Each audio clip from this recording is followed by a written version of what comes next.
నేరం చేయడానికి మార్గాలు బోలెడన్ని ఉంటాయి అనడానికి సాక్ష్యం బీహార్లో జరిగినటువంటి ఒక తాజా ఉదంతం. బీహార్లో నవాడాలో all India pregnant job agency అట దాని పేరు. గర్భాల మీద కూడా డబ్బులు సంపాదిస్తున్నారు. All India pregnant job agency అంట. దీంట్లో ఆన్లైన్లోనే బుక్ చేసేస్తారట. పిల్లలు లేని మహిళలకు గర్భం దాల్చాలని చెప్పి కోరతారట. అంటే వాళ్ళ కోసం మీరు గర్భం ధరించండి అంటే సరోగసీ టైప్లో అనమాట. మీరు కంటానంటే మేము బిజినెస్ సెట్ చేస్తామని చెప్తారట. అట్లాగ ఓకే అన్నటువంటి వాళ్ళకి వీళ్ళు ముందు కొంత అడ్వాన్స్ పంపిస్తారట. మహిళలు గర్భం దాల్చి తర్వాత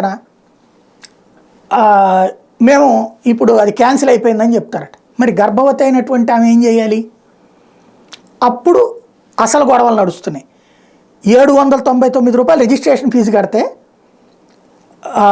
దాదాపుగా 20,000 రూపాయలు సెక్యూరిటీ ఫీజు ఇస్తారట ఎదురుగా. ఆ డబ్బులు తీసుకుని 5,000 నుండి 20,000 అట వాళ్ళ మహిళల పరిస్థితిని బట్టి, ఆర్థిక పరిస్థితిని బట్టి.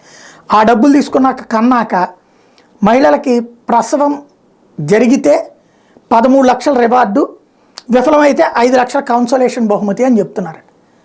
ఇందులో ఒక ఆస్పెక్ట్ అందరూ ఏమనుకున్నారంటే సరుగసి తరహా అనుకున్నారు. తీరా చూస్తే ఈ డబ్బులు ఇస్తామని చెప్పి 799 రూపాయలు చెప్పి రిజిస్ట్రేషన్ ఫీజు వసూలు చేసి ఎగ్గొడతన కంపెనీలు వచ్చినాయట. ఇట్లాగా ఏది పడితే అది సైబర్ క్రైమ్స్ పెరుగుతున్నాయి.